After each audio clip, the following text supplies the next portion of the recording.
24 de fevereiro de 2025, segunda-feira da 7ª semana do Tempo Comum. Em nome do Pai e do Filho e do Espírito Santo. Amém. Meus queridos filhos e filhas, muito bom dia. Vos saúdo com a paz de Jesus. Que alegria nos encontrarmos nesta manhã desta segunda-feira, segundou. Iniciamos a nossa semana de trabalhos, de estudos, e nada melhor do que ouvirmos a palavra de Deus, não é? Meus queridos, ao longo de 2 semanas nós acompanhamos o texto do livro do Gênesis, mas agora, a partir desta segunda-feira, por 2 semanas, nós vamos acompanhar de maneira intercalada o texto do livro do Eclesiástico. E hoje, o capítulo 1, versículos do 1 ao 10. Toda sabedoria vem do Senhor Deus.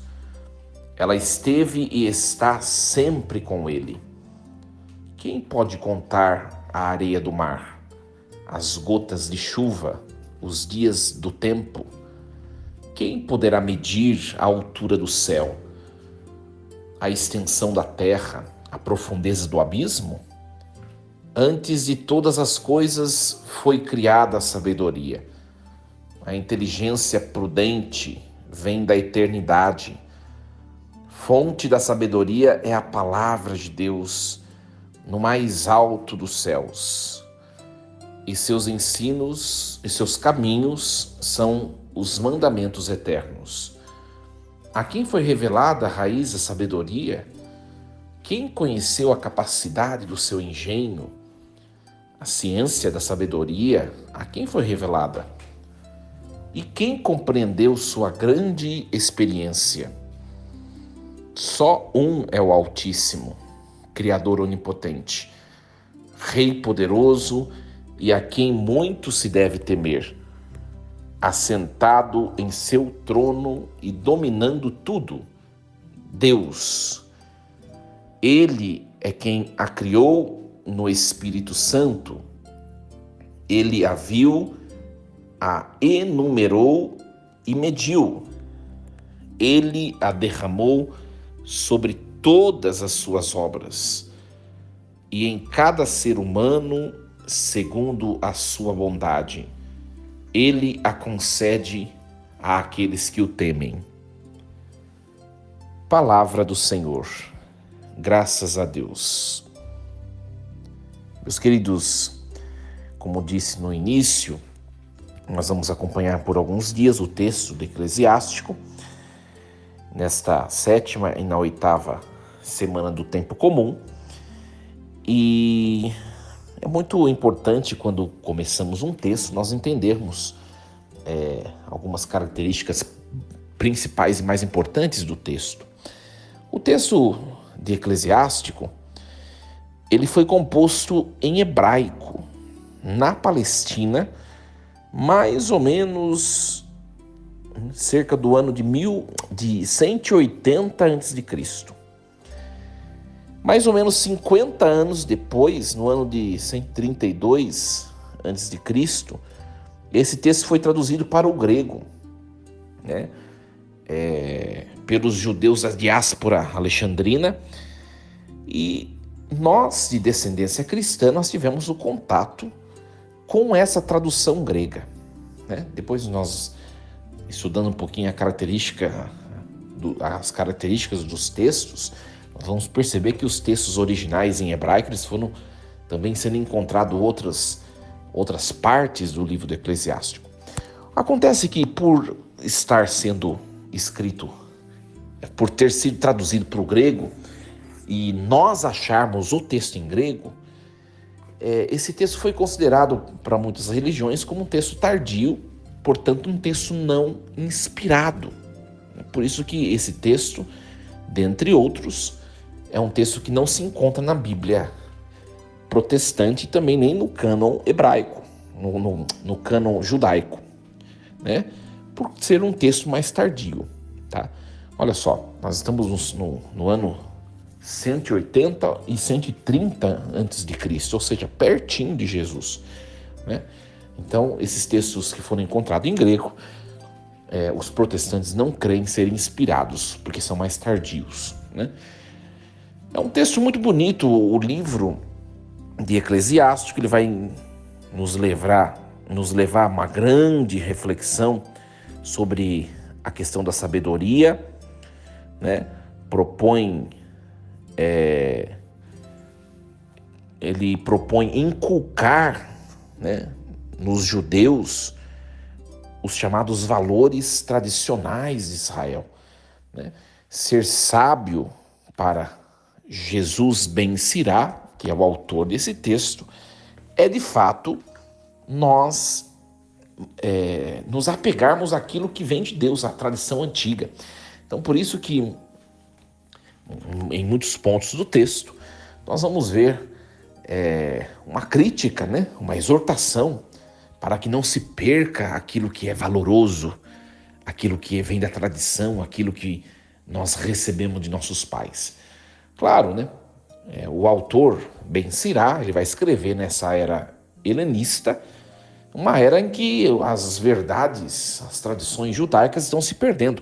Então o escritor vai fazer de tudo para convencer o leitor de que nós não podemos abandonar aquilo que é sólido, que é antigo, só por causa do que o novo oferece, muito atrativo, né? Então é exatamente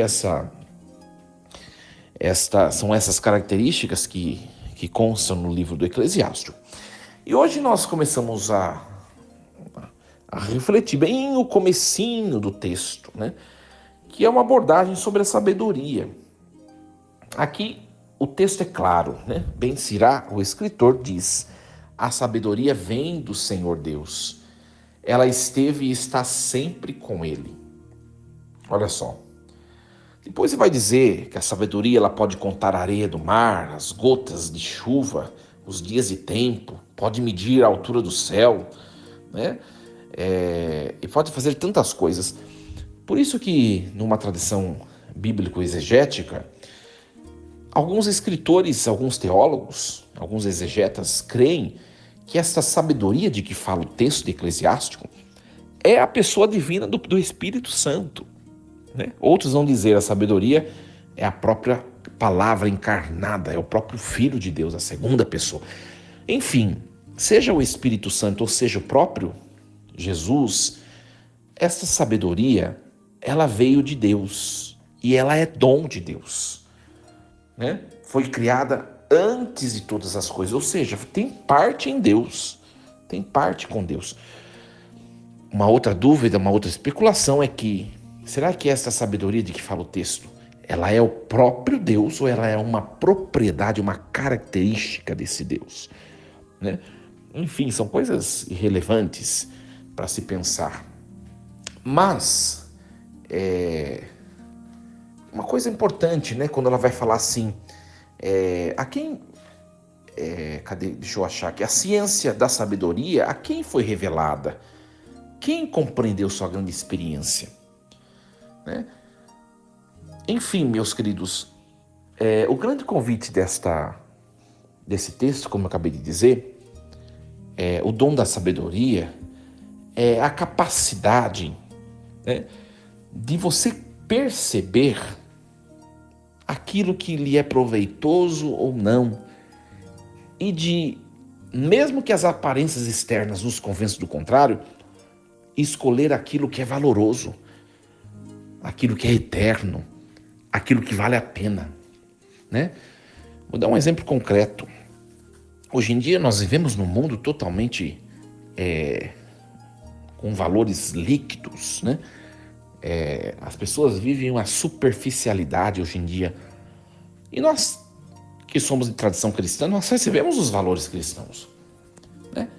E aí você, diante de uma proposta do mundo, por exemplo, você nega os seus valores, os valores cristãos, para poder aderir a essas propostas, ou você acaba por ter de renunciar a essas propostas, às vezes tão interessantes, tão prazerosas, né?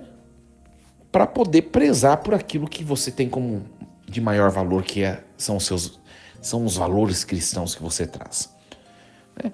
Então, ser sábio, tá?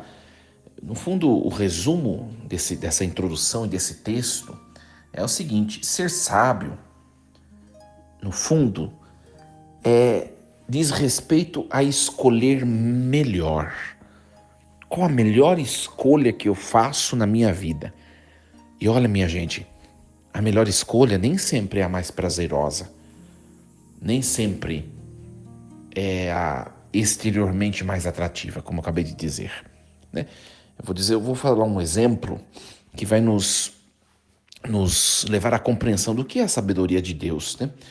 Por exemplo, um jovem deseja seguir uma carreira de atletismo, ele quer ser atleta, qualquer que seja o segmento. Então, para ele se tornar um atleta, ele tem que treinar bastante, tem que fazer exercício, né? Tem que ser disciplinado no exercício. E o que acontece? Chegam os amigos desse jovem e começam a fazer propostas. Vamos viajar? Vamos não sei o quê, vamos numa festa, vamos não sei o quê. E esse jovem que tinha o propósito de ser atleta, ele começa a ceder, ele começa a sair com esses seus colegas, com esses seus amigos. Até que ele cai em si e ele percebe que ele está se afastando daquilo que ele tinha como objetivo primeiro, que era ser atleta. Por quê? Porque ele escolheu a companhia e os prazeres que derivaram da companhia dos seus amigos. Aí ele começa a balancear, né? A ponderar, vamos dizer assim. Se eu quero ser atleta, eu vou ter que me afastar dessas pessoas, porque elas só me levam a uma vida desregrada. Eu não vou conseguir ser atleta desse jeito. E ele opta por ser disciplinado, e ele opta por se afastar dos seus amigos, para que ele possa ter sucesso na sua carreira com seus objetivos primeiros. Então, o exemplo que eu dei foi um exemplo de perfeita sabedoria. Saber o que quer e, se necessário, deixar de lado aquilo que se torna comprometedor do que eu quero. Minha gente, só gente sábia consegue fazer isso. Nem sempre pessoas inteligentes conseguem fazê-lo, mas gente sábia sabe fazê-lo. Aí está o princípio da sabedoria, né?